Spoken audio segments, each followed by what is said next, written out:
Okay, so first chapter है similarity. Okay, तो what is mean by similarity? Now similarity का क्या मतलब होता है? देखो, दो बहुत इम्पॉर्टेंट वर्ड्स है ज्योमेट्री में, एक है सिमिलैरिटी और दूसरा है कॉन्ग्रुएंसी। पहला वर्ड है सिमिलैरिटी, ओके, और दूसरा वर्ड है कॉन्ग्रुएंसी। अभी बहुत सारे बच्चे इसी में कंफ्यूज रहते हैं कि सिमिलर मतलब क्या, कॉन्ग्रुएंट मतलब क्या। तो सबसे इम्पॉर्टेंट हम पहले ये देखेंगे कि सिमिलर का क्या मतलब है। सिमिलर मतलब ऐसे ऑब्जेक्ट जिनका शेप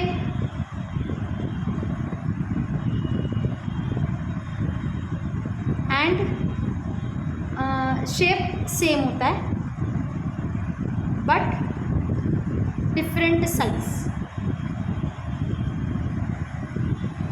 ओके, जिनका शेप सेम होता है लेकिन साइज डिफरेंट होती है। ठीक है, जैसे कि अगर मैंने एक छोटा ट्रायंगल ले लिया और एक बड़ा ट्रायंगल ले लिया, ठीक है, तो ये दो ट्रायंगल सिमिलर हो सकते हैं क्योंकि ये दोनों का शेप सेम है, दोनों भी ट्रायंगुलर शेप में है लेकिन दोनों का साइज़ डिफरेंट है। ठीक है, तो ये दो ट्रायंगल सिमिलर है या नहीं है वो चेक करने के लिए हमारे पास अलग अलग टेस्ट है।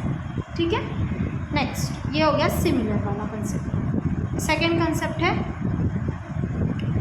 कॉन्ग्रुएंट। अभी कॉन्ग्रुएंट मतलब क्या? कॉन्ग्रुएंट मतलब जिसका शेप भी सेम होता है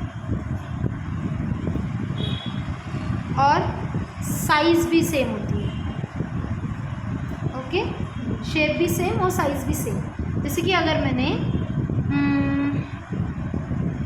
एक दो ट्रायंगल बनाए, दोनों का शेप भी सेम रखा और साइज़ भी सेम रखा।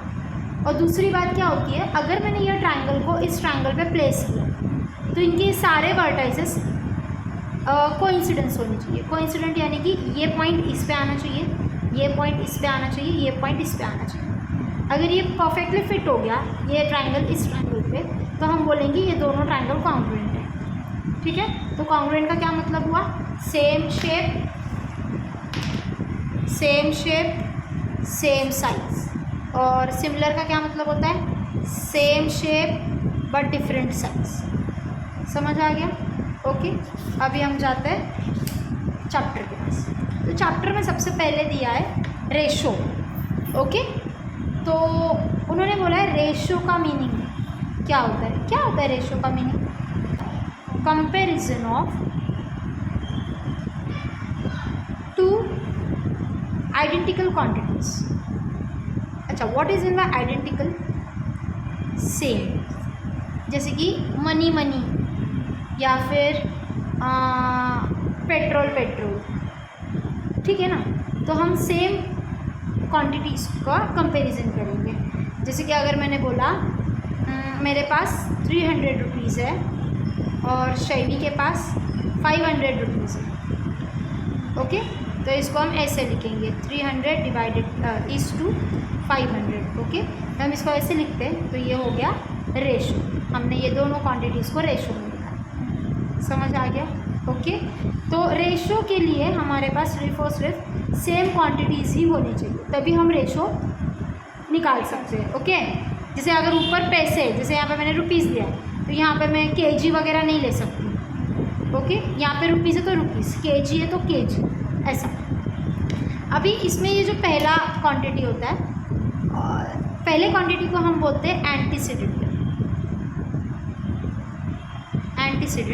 एंड दूसरी क्वांटिटी को हम बोलते हैं consequent.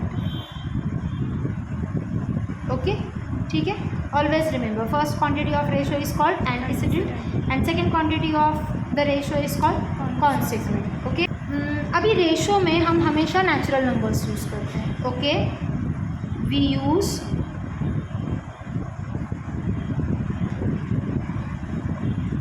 Only natural numbers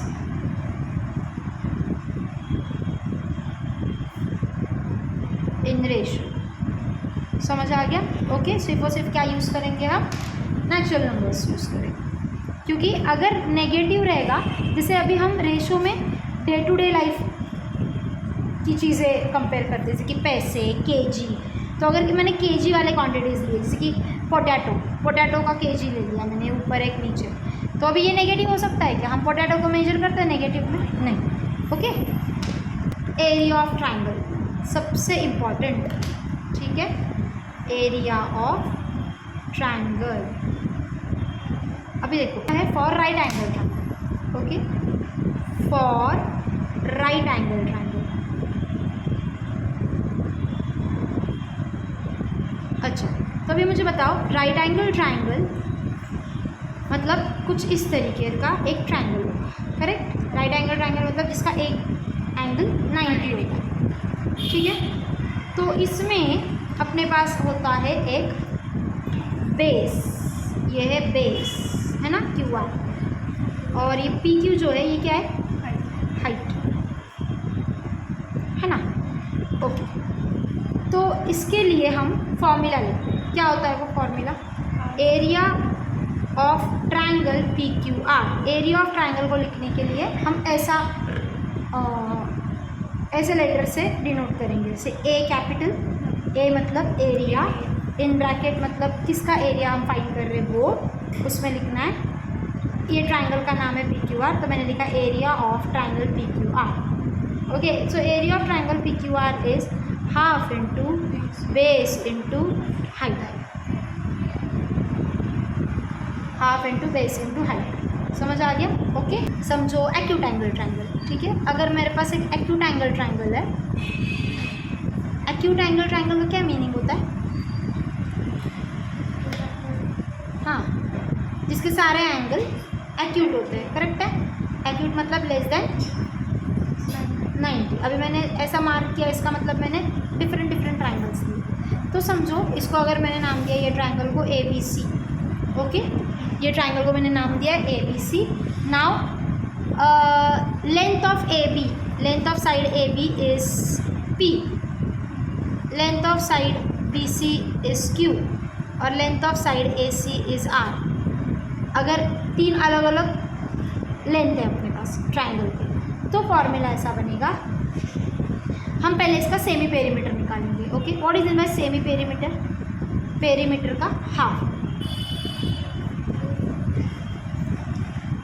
okay, semi perimeter यानी कि पेरीमीटर का हाफ। तो पेरीमीटर क्या होता है? जनरली पेरीमीटर होता है P plus Q plus R, sum of all sides.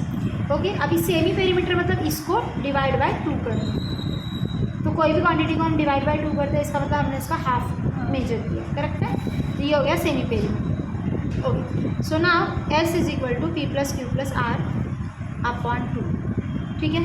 अभी हमको अगर फाइंड करना है इसका area, area of triangle A B C, मतलब एक ऐसा ट्राइंगल जो एक्यूट है, तो उसका एरिया हम कैसे फाइंड करेंगे? अपने पास एक फॉर्मूला है, under root S in bracket S minus P, S minus Q, S minus R. मतलब क्या? एस मतलब सेमी पेरीमीटर, पी मतलब length of first side, Q मतलब length of another side, and R means length of remaining side. Okay, इसकी value इसमें डालनी है, solve करना है। तो इस तरीके से हम लोग ये वाला फॉर्मूला कोई भी ट्राइंगल के लिए यूज़ कर सकते हैं।